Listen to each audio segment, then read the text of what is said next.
Voici un projet graphique dans lequel j'ai tenté de retrouver le monde perdu de Quasimodo.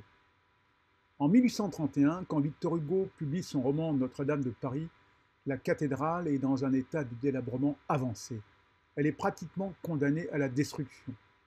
Mais l'histoire de Quasimodo et d'Esmeralda enthousiasme le public. La cathédrale redevient le symbole emblématique de Paris et de la France. Elle sera sauvée. À partir de 1844, Viollet-le-Duc, en charge des travaux, commence une restauration controversée. Trahison ou résurrection? La nouvelle cathédrale est bien différente de l'œuvre originelle. En fait, il réinvente le monument, en particulier les sommets de l'église où il crée une nouvelle flèche et un monde merveilleux peuplé de gargouilles.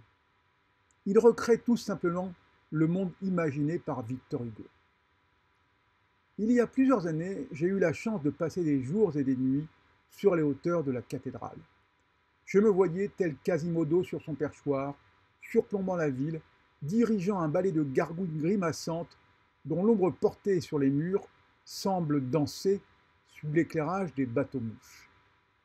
J'ai gardé un souvenir inoubliable de ces moments de grâce passés à déambuler dans la forêt silencieuse, à admirer la ville.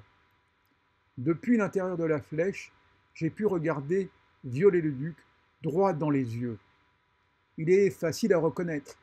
Grimé en saint Thomas, c'est le seul des 12 apôtres de la flèche qui tourne de le dos à la ville et regarde son œuvre avec admiration. Mais au Moyen Âge, la cathédrale était d'abord un livre d'images, ouvert sur la ville. La façade était recouverte de couleurs criardes. Le monument et ses gargouilles, que l'on regardait d'en bas, devaient impressionner le petit peuple. Les sculpteurs étaient d'ailleurs appelés les imagiers. Pour ce programme graphique, qui raconte ce voyage extraordinaire sur les cimes de Notre-Dame, au cœur d'un monde aujourd'hui disparu, j'ai eu envie de recréer l'univers fantasmagorique de Viollet-le-Duc, à ma façon.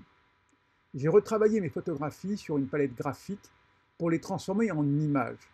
Des images fantasmagoriques et multicolores, tout simplement parce que image est l'anagramme du mot magie. Voici le passage prémonitoire de l'incendie du 15 avril 2019. Victor Hugo a écrit ce texte en 1831.